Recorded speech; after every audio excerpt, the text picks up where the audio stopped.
Callie Tran, and I serve as the Executive Director of the CAA Foundation. We are so proud to be a co-founder of the Civic Alliance alongside our friends at Democracy Works. So on behalf of our two organizations and the team at the Civic Alliance, I'd like to welcome you to our 2021 Elections Town Hall. Though it may not always be obvious, every year is an election year. In 2021, thousands of local and state elections will take place across the country, and local elections are more important than ever. The COVID-19 pandemic has really shined a bright light on how critical our local and state elected officials are. They determine our public health guidelines, restrictions on our business operations, whether or not our schools are open, I mean, you name it. These officials have served critical roles, but the past year has generated renewed interest in local and state governments. And helping our companies engage in those elections is what brings us here today. We've also been closely following the various voter access legislation currently under consideration in both Congress and in state legislatures across the country. So while our main focus today is on 2021 elections, I just wanted to flag that we also invited a few experts to join us at the top of the event to provide us with an update on what is happening now. But before we meet with our speakers, and because this is the first time we have all gathered together since last year, I am so excited to start by sharing our 2020 Impact Report.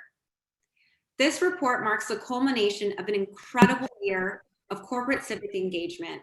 It highlights the amazing work we did together and spotlights many of your innovative civic initiatives. 2020 became the tipping point in corporate civic engagement, and that tipping point contributed to record voter turnout, all because of your leadership and efforts.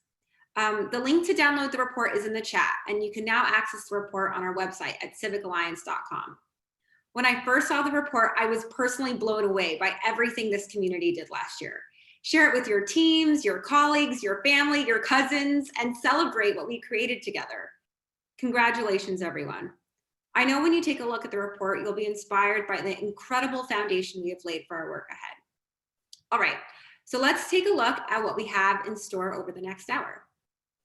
First, as I mentioned, we're going to get an update on the key voter access legislation and the various bills making their way through state legislatures across the country. Please note that we're also preparing a town hall in May on ways your companies can demonstrate leadership here. Stephen Levine will also join us to share a menu of actions your company can consider taking if you'd like to get involved. Then we're going to shift gears to focus on the elections taking place this year. We'll hear from an amazing panel about what elections are happening, why they're so important, and what you can do to engage your employees and customers. Then last but not least, we'll share our brand new 2021 Elections Toolkit. This is an incredible resource to help you navigate the many elections in the year ahead. So there's a lot to get into, so let's dive right in. To provide us a brief update on what we should know about the key voter access legislation under consideration in Congress right now is Michael Waldman, the president of the Brennan Center for Justice. Michael is a constitutional lawyer and the author of numerous books, including The Fight to Vote, A History of the Struggle to Win Voting Rights for All Citizens. He's been so gracious with his time, and we were fortunate to host Michael and his team for a CAA town hall earlier this year. Yesterday, he testified before the US Senate about the For the People Act, one of the pieces of legislation he'll be sharing a bit about today. Hey, Michael. It's so great to see you again. Thank you so much for joining us. Thank you for having me, and I'm glad to be here with all of you. And thank you to everybody for the extraordinary role you all played in our democracy and in last year's election. It was really, really a tremendous civic upsurge. You had a lot to do with making the elections work well, making it so people could actually vote and vote safely, and in so many other ways. And I want to thank you, and we all are so appreciative of the chance to work with you. And that really tees up what's happening in Congress right now, because think about what happened last year, what happened in 2020. Despite the pandemic, and despite voter suppression, and despite lies about the election, it was the highest voter turnout since 1900. It was a very secure election. And this didn't just happen. It really required engagement by all of you, by the business community, by voting rights groups, by religious groups, by labor, and local and state officials of both parties. And it was a real civic achievement. And we should all, I think, be very proud of it. What has been the response? Well, I think we all know the big lie that far too many of our fellow Americans believe, that the election was stolen, the insurrection driven by that big lie. And now, as you'll hear in a few minutes, a wave of proposed state voting laws that respond to last year's success by trying to undo a lot of it, by trying to make it harder for people to vote. And this is moving through states very fast, and it's unwise. It is targeted in significant ways at voters of color, at young people, at poor people. But at the same time, there is federal response and the federal legislation that is also moving forward, and they kind of interact in an interesting way. There are two major pieces of federal legislation. As you heard, I testified on one of them yesterday, the For the People Act. It's known as HR 1 in the House. It passed the House of Representatives already very early in the session. It is now being considered in the Senate as S1, and that was what the hearing was about. And this is, we believe at the Brennan Center, the most significant democracy reform legislation in half a century, and really the next great civil rights bill. What it does in particular, as relates to some of the voting issues we've all worked on, is this legislation, to a greater degree, I think, than people realize, this legislation would stop this wave of suppressive voting laws in its tracks. It would stop them cold. Congress has the power legally and constitutionally to set national standards for federal elections. And this would set national standards to ensure that every eligible citizen has the freedom to vote and to have a ballot counted and cast. It includes national standards for automatic voter registration to make it the law of the land, ensuring access to vote by mail, ensuring access to early voting, and some of the other things that were extraordinarily popular with the public that you all made possible to happen last year. Among other things as well, it also addresses redistricting and dark money in politics and a number of other things. That's one key piece of federal legislation. And it's a big fight, as I think you know. Yesterday at the hearing, we had Chuck Schumer and Mitch McConnell, and Joe Manchin issued a statement and today, and this is one of the major questions before Congress and the president of, are we going to allow this critical, what we regard and many people regard as a critical voting rights bill, to be blocked, or do we take it seriously and stop this voter suppression wave? The other piece of legislation, which I know a lot of folks are talking about how to be helpful on, is the John Lewis Voting Rights Advancement Act. It's HR 4, it was HR 4 at least in the House. And what this would do is restore the Voting Rights Act to its full strength. You know, of course, that was really the most effective civil rights law probably in the country's history, or certainly one of them. It was gutted by the United States Supreme Court in 2013 in a case called Shelby County. And what this legislation would do is restore the strength of the Voting Rights Act, applying its provisions nationwide and changing the rules somewhat. It is moving on a different track, a different timetable from S1, but it is very important. And of course, what it deals with is states with a history of discrimination, of racial discrimination in voting. So these two bills work together. We think they're really important. We encourage you, to the extent you can, to support them. We, of course, also encourage you to speak out, as so many companies have begun to, against these really egregious voting laws as they pop their heads up in state capitals around the country. It was very encouraging that Atlanta-based international companies spoke out against the most egregious law being proposed in Georgia, which would have basically ended, for almost everybody, ended vote by mail, would have repealed early voting on the Sunday before Election Day, which just coincidentally happens to be the day that Black churches vote in Souls to the Polls, and more. As on so many social issues, business speaks with a great deal of credibility, and a powerful voice. And I think it had an impact in Georgia, and it can have an impact all over the country, and for these two important federal pieces of legislation. Again, we're thrilled to work with you. We're thrilled to have had the chance to work with you. We're happy to answer questions or be a resource for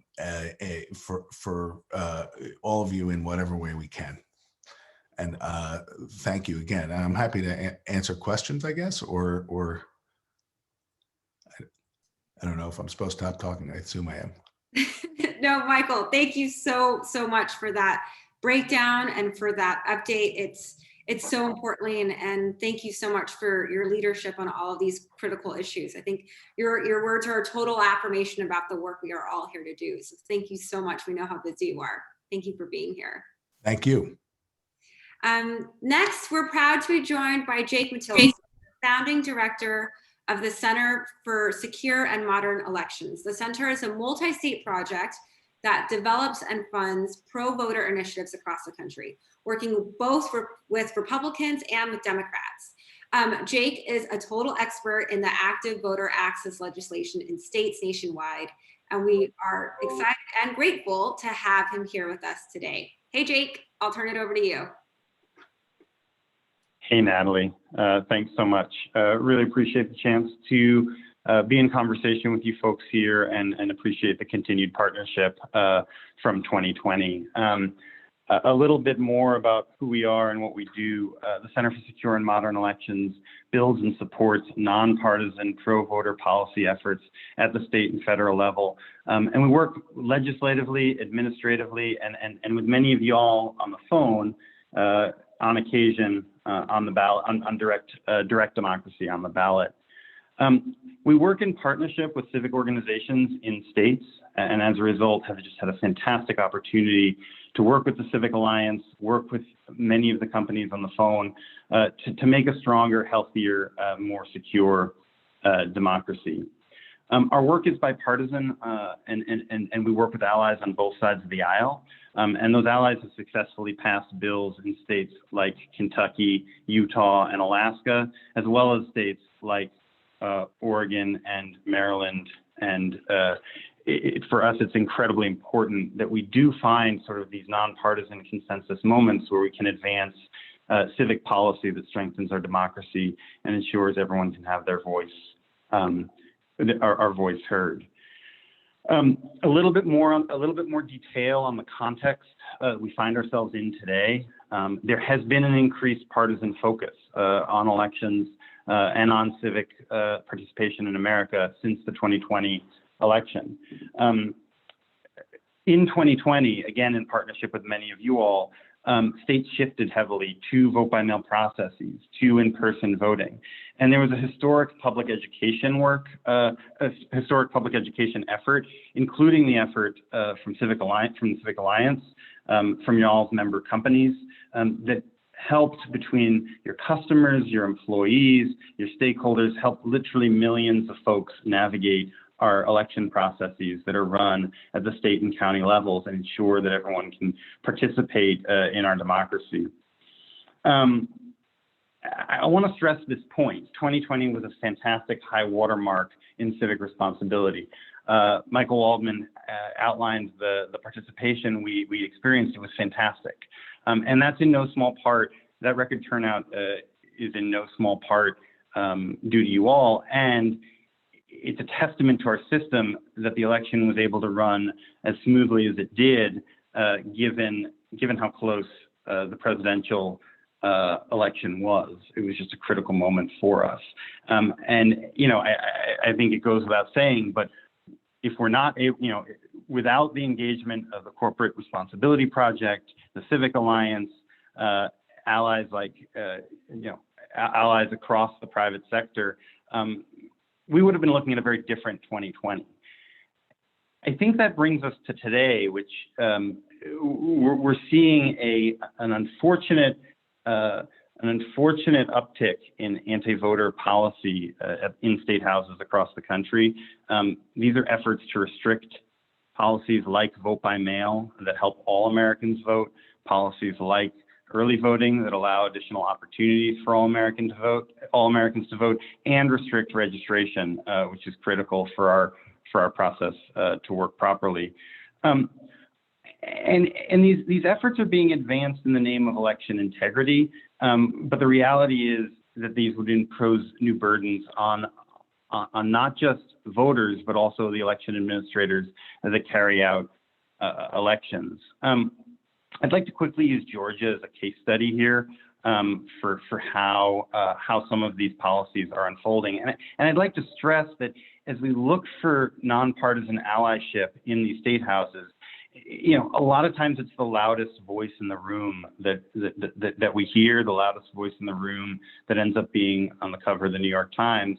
But the reality is there are pro-voter allies across the spectrum. It can sometimes be hard to surface those allies in this environment.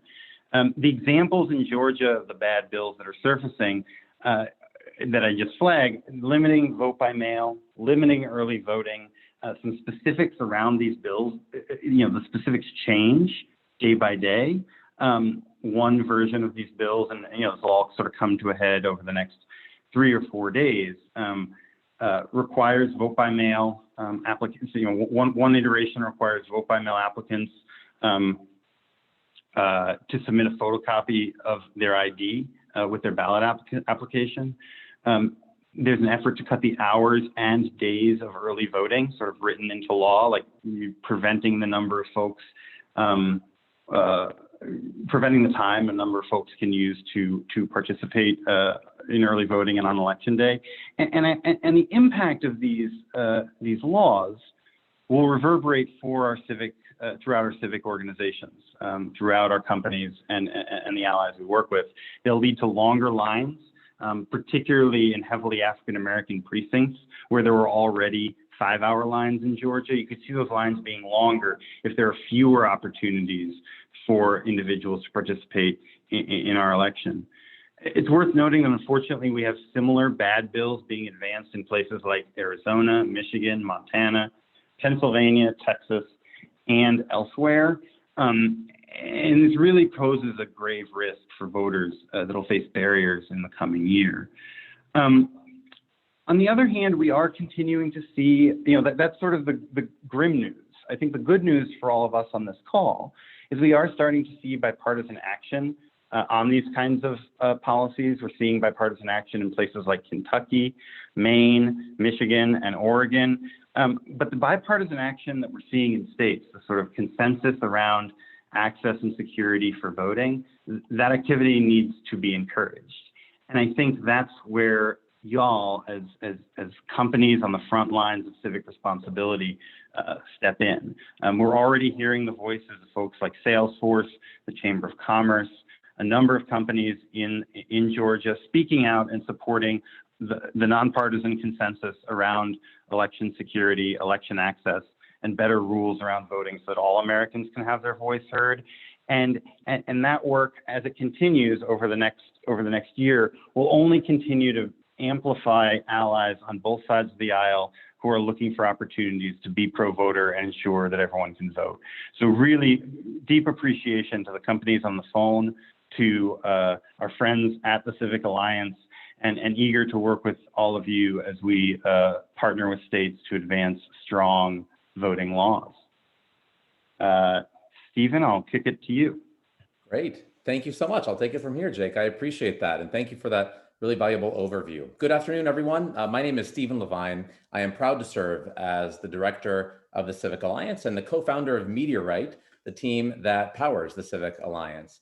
Now that we've had a lay of the land of the different federal and state voter access legislation that is currently being considered right now, I'd like to double click on some of the actions that you at your company can consider taking if you decide to respond and get involved. As you know, the Civic Alliance is not an advocacy organization, but given the importance of these issues, we did want to make sure that you have a clear sense of the actions that your companies can consider. And we know also that navigating these waters is understandably nuanced. So we are providing our members with a menu of options of different opportunities and invite you to really take the action that feels right for your company. Okay, let's take a look at the actions. First, you can enlist chambers of commerce or an industry association that your company is part of in order to get actively involved. Your companies are members of these groups in order to represent your interests. So remember, they are there as a resource for you. As Jake just mentioned, many Georgia-based businesses have engaged the Georgia Chamber to represent their views, both in the public statement that they issued and directly with the members of the state legislatures behind the scenes. Next, your company can join other public statements on these topics. For example, at the federal level, our friends at our friends are leading a letter called the Business for Voting Rights Letter, which is being organized by Business for America, ACLU, the Leadership Conference on Civil and Human Rights. This letter supports the passage of the John Lewis Voting Rights Advancement Act, H.R. 4, in the US Congress that you heard Michael speak a bit about.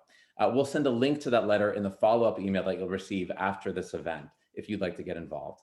Similarly, you can work with your industry associations or your chamber of commerce locally or regionally to ask them to organize a joint statement on behalf of your company and your peer companies in your space.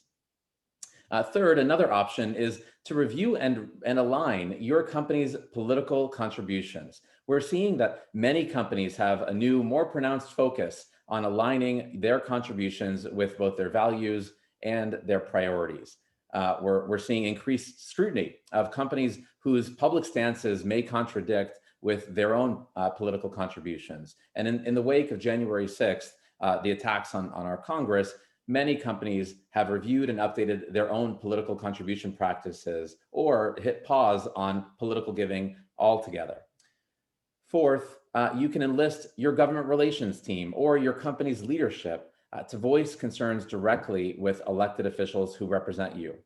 As Michael mentioned, and as Jake highlighted, your voices in the business community carry a great deal of weight. And if your company is feeling pressure to respond to this or any legislation, telling your elected officials where your company stands can make a meaningful difference.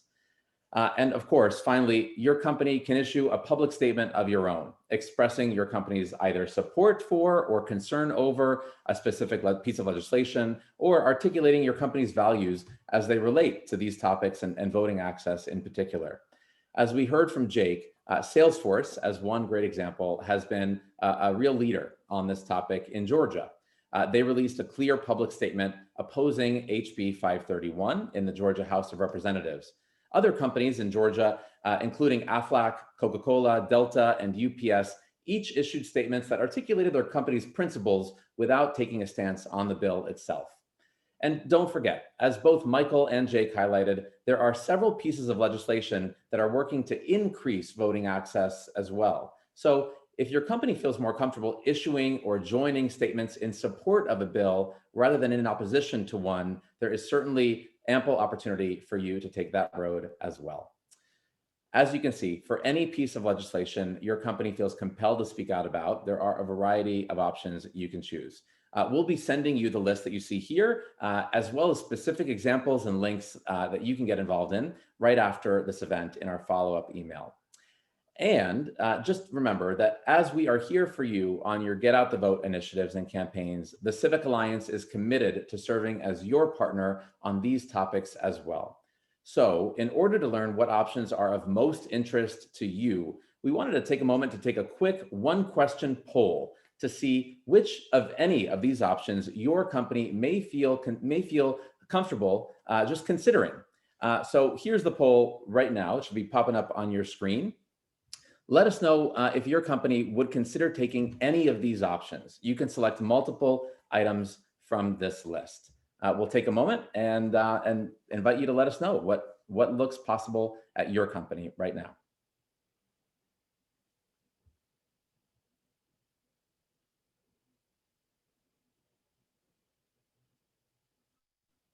Great. We would love to learn if you're considering other options that are not on this list as well. We'd be happy to help you and introduce you to organizations that may be of interest to help you move those forward. You can always reach out to us at concierge@civicalliance.com. We are here for you every day. And based on the feedback that you are providing us right now, you'll be hearing more from us in the coming weeks with new programming, new resources, and new opportunities to help you really navigate these important issues at this time. But now I am very excited to move into the next part of our program, 2021 elections. As Natalie mentioned earlier, this year we will see thousands of local and state elections taking place across the country. We have statewide gubernatorial elections happening in New Jersey and Virginia. We have dozens of mayoral elections taking place in cities like Atlanta, Miami, Boston, Albuquerque, Minneapolis, Pittsburgh, San Antonio, Seattle, and New York City, just to name a few. Also, to note, voters in New York City will be voting in a completely different method this year called ranked choice voting. We'll share more about that at the end of the call. But with so many elections happening all across the country, organizing a campaign to encourage your company's employees or consumers to participate can be a bit overwhelming. Totally understandable. Good news, we're here to help. First, we'll be helping with a conversation on what you can expect and how your company can engage in all of the elections taking place in 2021. We're thrilled to have some great expert speakers here to share more about that with you. At the end of this event, we'll share a brand new resource to help you develop your 2021 voter engagement campaign. I really think it'll be a hugely helpful guide for each of you. And now, without further ado, allow me to introduce the moderator of our next conversation, Malcolm Glenn. Malcolm is the Director of Public Affairs at Better.com, and I'm proud to say that he is also an advisor at our team here at Meteorite. He previously was the head of global policy for accessibility and underserved communities at Uber, where he led efforts to make the platform more accessible for historically marginalized groups. I'm thrilled to have him on our team, and I'm thrilled to have him here today. Malcolm, I will turn it over to you. Well, thank you, Stephen, and good morning or afternoon, depending on where you are in the country. And I really appreciate everyone joining today for what I suspect will be a really exciting discussion. I'm really thrilled for the conversation we're about to have, particularly because it was through the Civic Alliance that I was fortunate enough to become an advisor with Meteorite. You know, last fall, I reached out about joining the Alliance in my role at Better.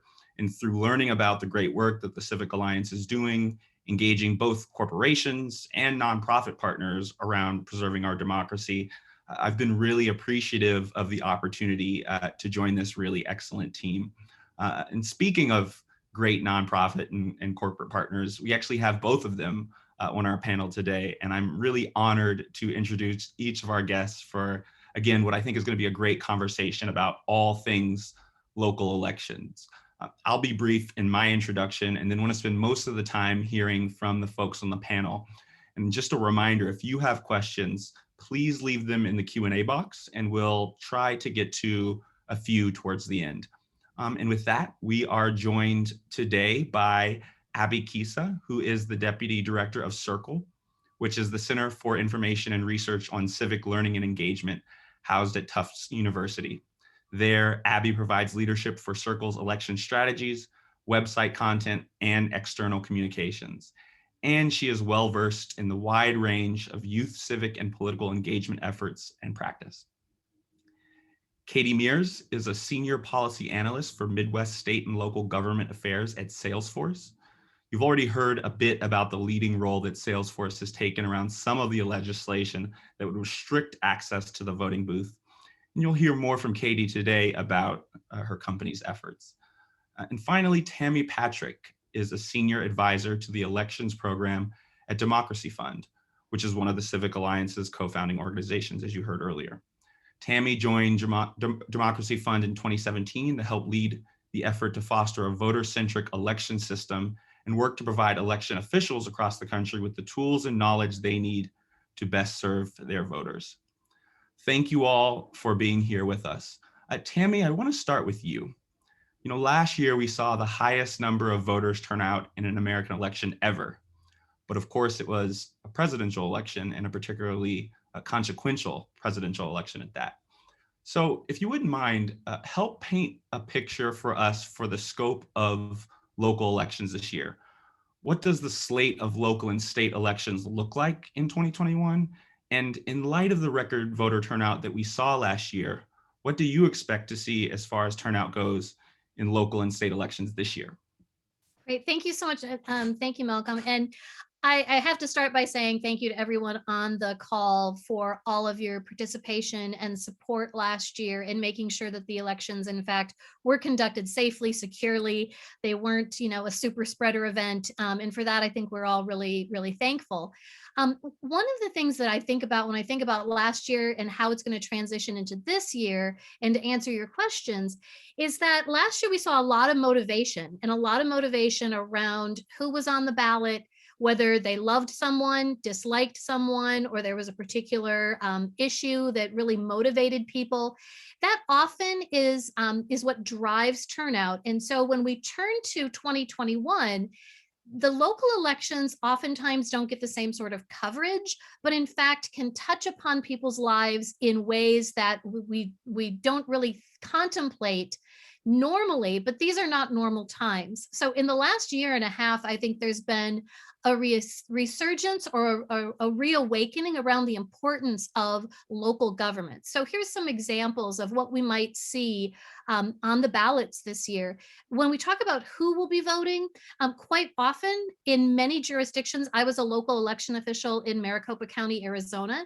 And when we had our localized elections, it almost covered our entire electorate because of the overlaps of school districts and city boundaries.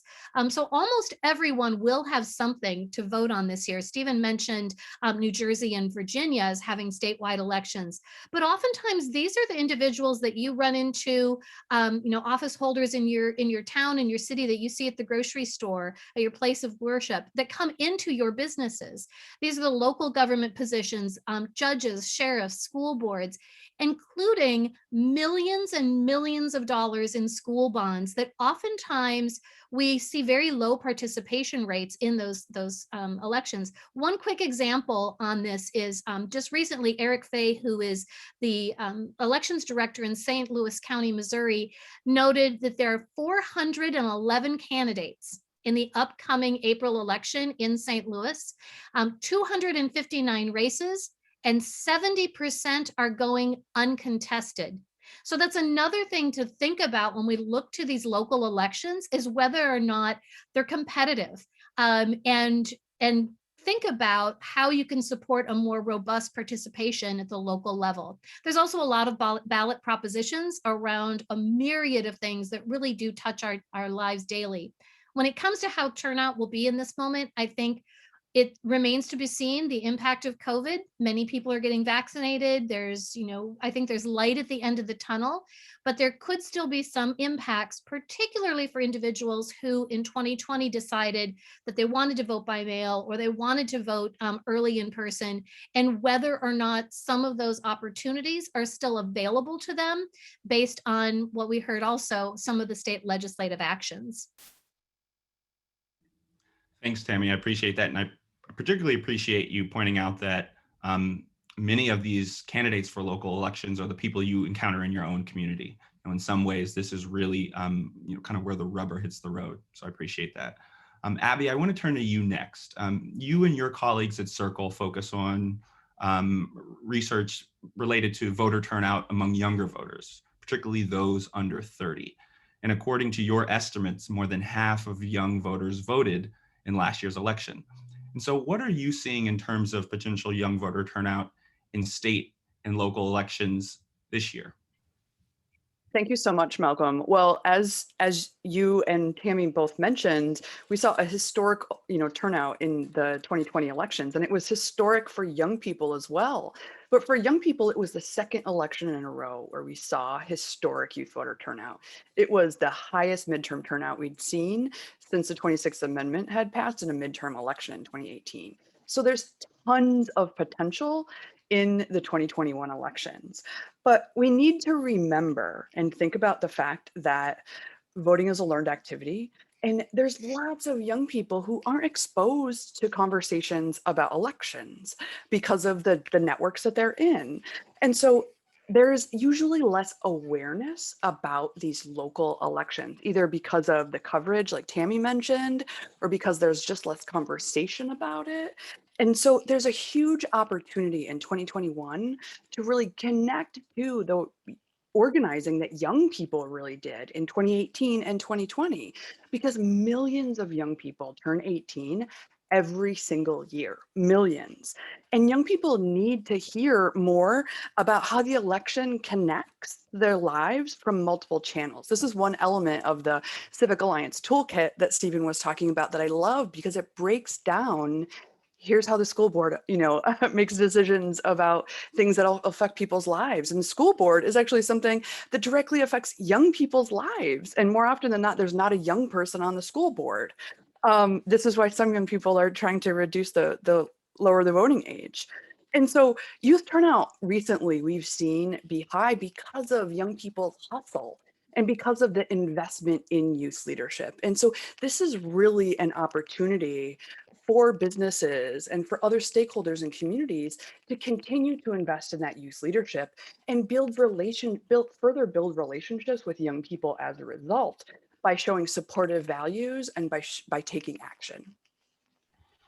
I appreciate that, Abby. And I think you're right. There's been so much momentum based on what we've seen in the last couple of elections. And now the question is, can we continue to make those investments to continue the momentum from what we saw last year?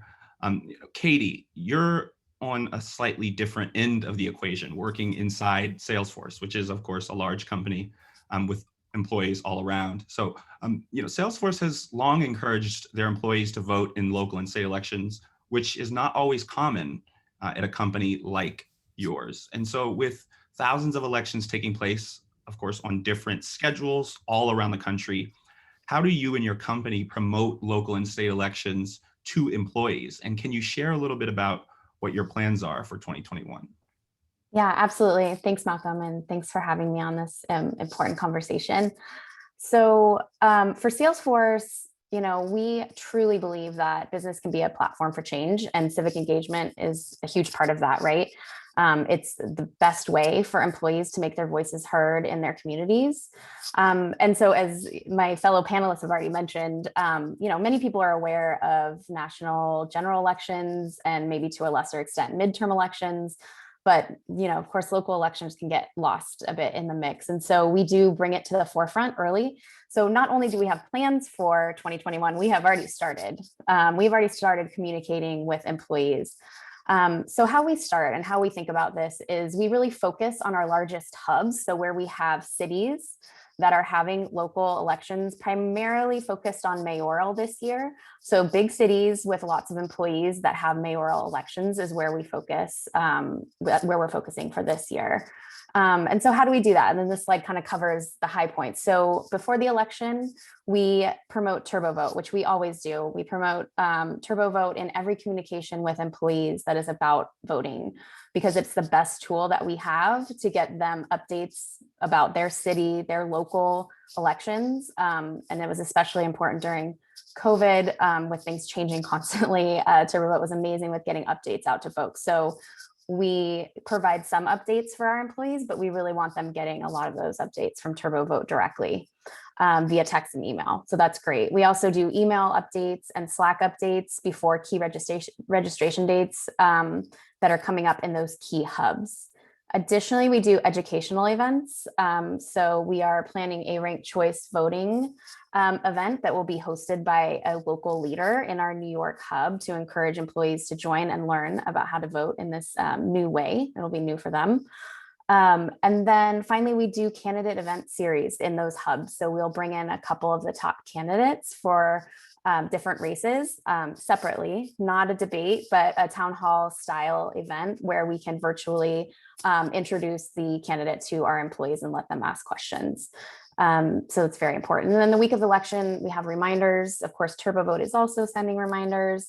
We send communications to managers to make sure that they are allowing time off to vote and are making sure that employees are aware that there is time off to vote and that they should take advantage of that. And then finally, last year, for the first time ever, we allowed volunteer time off, which every employee gets 56 hours per year to do. And so we provided time off for nonpartisan poll work. And so we are encouraging that at the local level this year. And then finally, after the election, and I think Abby brought this up, it's an important part of this is to keep the conversation going and keep the education going. So we have a trailhead is our learning platform. So there's a trail that folks can take to learn about Civics 101. Why do these things matter? What is it, why do these positions in local government matter? They can learn about that. We have speaker series events. We're going to do one on voting rights and our activism in that area. So we'll be bringing in some experts to speak to employees. And then we do regular updates for our employees as we are engaging, like we just did in Georgia, to keep them apprised of what's going on with voting specifically and with other issues that Salesforce cares about.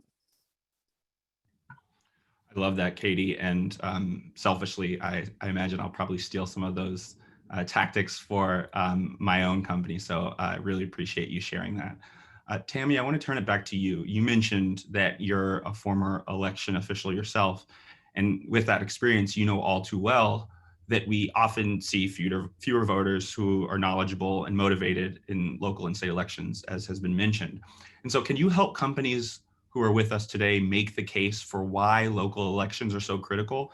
And really, why should Americans care about their local and state officials? I think you've touched on some of those points, but I'd love for you to dig a little bit further.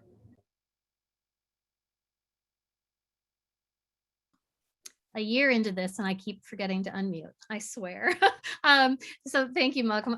A couple of years ago, there was a really interesting study that was done by the Center for Civic Design around voter motivations. And it was the exact opposite of what I thought would be the answers from voters as an election official. The very first thing they wanted to know is really what's on the ballot and do I even care? I thought they would want to know, how do I register to vote in that linear fashion? So voters want to know what's on the ballot. Do I care? And these are the elections that really tie into the viability of our communities. Local government is what touches your life every day. It has to do with the potholes in the street. It has to do with whether or not your school can get new computers, renovate the library, get a new school bus. It's about public health. It's about law enforcement. But oftentimes these localized elections are the ones where the timing is odd. They're not always in November necessarily. There are some states that if it's Tuesday, it's an election day. And so really understanding when these opportunities to vote are going to be coming up and making sure that individuals know that the rules of engagement can change for these local elections. Sometimes they're all vote by mail elections. Other times, the amount of time you can vote early or where you go and vote, it may not be at the exact same polling location as a big federal election. There's a lot of change. And so I think it's really critical in this moment that we first make sure that people understand how important these local elections are. And although one vote always matters, it matters even more in these elections because we have such fewer turnout thresholds that I had an election one time when I was in Maricopa County where there were literally tens of millions, if not hundreds of millions of dollars in school bonds, and we had single digit turnout. It was like 5 or 6% of the electorate were making those decisions.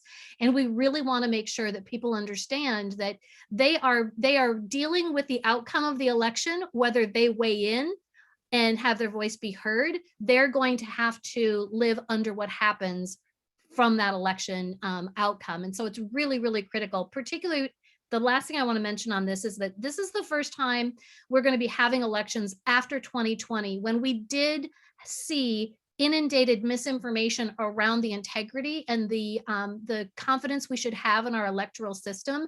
So this is another opportunity to demonstrate to our voters, to our public, to our communities that in fact, we have very secure elections. They're observable, they're audited, and they are things that they should feel totally comfortable in engaging in. In fact, we need them to. Yeah, I love that point. It's almost really exciting that we have such an opportunity so quickly after the misinformation campaign of last year to really reinforce people's belief in the sanctity of the system. I really appreciate that point. Abby, as mentioned, you are an expert on youth voting, and more than a third of the US workforce is under 35, which means if we want to mobilize employees to vote in elections this year, we have to know what will motivate them. We also know that, as mentioned, it's challenging to get these folks out relative to presidential and other federal elections. So what insights can you offer to those of us who are looking to inspire young, and particularly young and underrepresented employees? Well, one of the things, Katie mentioned that I think is really important is that year after year, election after election, one of the things that we hear from young people who are registered to vote but don't cast a ballot is that they had conflicting schedules. A huge number of young people. There's also young people who just don't have the concrete information, and that's a systemic issue too.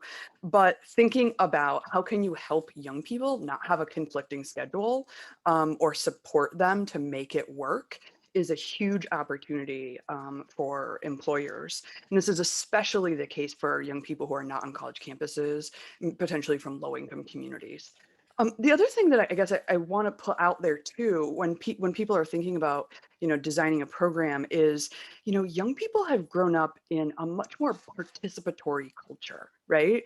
We look at social media, we look at lots of things that are just much more participatory. And so one of the things that folks can start to think about is engaging employees in planning, in envisioning what they can do, what could be done, what might work the best. Because young people know young people the best, especially in the communities that they're from. And so this can really trigger what has been shown to be such an important strategy, which is peer-to-peer outreach and seeing other young people engaged in elections and in political life. And certainly we've seen that a lot recently, but there's more that we can do in these different years.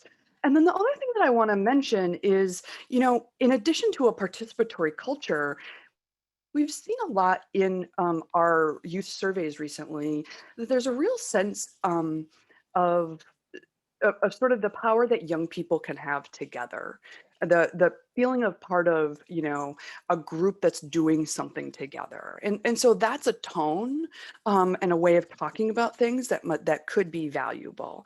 And then finally, and certainly Tammy talked about this, is connecting to real life issues. We see over and over again in our research and in programs across the country that the programs where young people are really digging in are places where it connects to their real life and they can have an impact on something. And so the intersection of this in these local elections has great potential, but we need to reduce those barriers and challenges that young people have to actually finding out how to show up and then showing up. Yeah, I think that's so right. Let's make it as easy and accessible as possible, and we can anticipate more and more people will show up. That's awesome. Katie, I'm going to give you the final question. I'm sure we could talk forever, but I know I want to make sure that Stephen has time at the end to wrap it up. As you reflect on what has been effective to engage employees at Salesforce, what have you seen? And can you offer some advice to other companies who are new to doing this work, how they can promote elections in odd-numbered years? Yeah, definitely. And before I get to some concrete steps that you can take, I definitely want to acknowledge Abby's point about making it a participatory moment. We have definitely built that culture over the years at Salesforce. So it's really become the kind of the cool thing to do, right? Is to be civically engaged and have, your characters with their Uncle Sam hat on your profile on internal things, and to really embrace that as part of your identity, is that you are a voter, and that's part of who you are, and you have your friends and your colleagues are doing that with you, is certainly part of keeping it, not just the excitement, in one year, but keeping it going as like part of someone's just practice of their life. It's something that they do. In terms of local elections, I think they are actually a perfect opportunity to start a program at your company if you don't have one already or you want to expand one, just because you can focus on, a few groups of employees or in specific cities or in hubs that you might have a lot of employees that have an upcoming election. So I think it's actually good. You can start small and then grow over the years. And it's been really impressive to see how employees really respond to local leaders. So I mentioned this earlier, it might have a local leader leading an event or something online for New York employees, for example. Getting an email from not an elected official, that would get attention too, but getting an email from a local leader, an executive that they're familiar with, about voting has been really important. So we've taken it from a government affairs message, right, to this is someone who you're interacting with in business and day-to-day life, who is making this a priority. So I think it's important to get other folks at the table from your company to support your work in this. And then don't forget to engage with your employee groups that exist already. So whether you have employee resource groups, those folks are so keyed into what's going on with your employees, and they will know the best way to reach their communities and to have appropriate messaging to really get your points across and get your resources in your employees' hands. I love it. And I'm sure we could have this conversation for hours and hours, but I do want to make sure that we pass on to you some closing information. So before I pass it back to Stephen, I just want to say, Tammy, Abby, Katie, really appreciate your insights. Thank you so much. I think we're all going to take away from this some really valuable tools to help spur engagement in our respective companies. So thank you again. And with that, Stephen, I will pass it back to you. Thank you very much, Malcolm. And big thanks again to Abby, Tammy, and Katie for that really fantastic discussion and concrete ideas of where local elections are the rubber hitting the road. So thank you for that. As we mentioned, we are here to help you develop your civic plans this year in 2021. As part of that support, I am thrilled to announce the publication of our brand new 2021 Elections Toolkit. You'll find a link to download this toolkit in the chat, and we will send you that link in your email, so you'll have it right after the event in your inbox. This toolkit includes all of the tips that you need to get engaged with this year's local and state elections, including support in finding where your local elections are happening, understanding the rules of the roles of the officials that will be on the ballots in these elections, communicating best practices and messaging tips with social media graphics that will help you raise awareness for these really critical elections. Please feel free to check it out. Share it with your colleagues, with your family. Let us know if you have any questions. We are really thrilled to be publishing this and would love to hear any feedback, thoughts, or recommendations you have. Before we conclude, I wanted to let you know that based on the feedback that you provided today in our poll, we will be hosting a town hall in May that will focus on the corporate civic leadership opportunities that we really are able to identify for all of our members in this moment. We'll take a closer look at some of the actions that we proposed today. We'll provide more detailed opportunities for your companies to get engaged, and we'll help you determine the right actions that are best suited for your company. Also in May, we'll be hosting a workshop on that ranked choice voting that you heard a little bit about today. More and more areas are employing ranked choice voting in their elections, from the Bay Area in California to Minneapolis and St. Paul. Many elections in Alaska and also in Maine are now employing ranked choice voting. New York City will become this year the largest jurisdiction to roll it out in their upcoming election in June for their mayoral primary election. So to help you learn up on ranked choice voting so that you can in turn educate your employees and your consumers about this new voting method, please join us for a special workshop. We'll be sharing more details about that coming up. As always, you can email us at concierge@civicalliance.com if you need any help making your civic plans. From all of us, I want to say thank you for making the time to join us today. I'd like to thank our founding partners at Democracy Works and at the CAA Foundation, to all of our speakers and panelists today, and to you again for joining us and for everything you're doing to make our country so strong. Thank you all, and make it a great day. Bye-bye.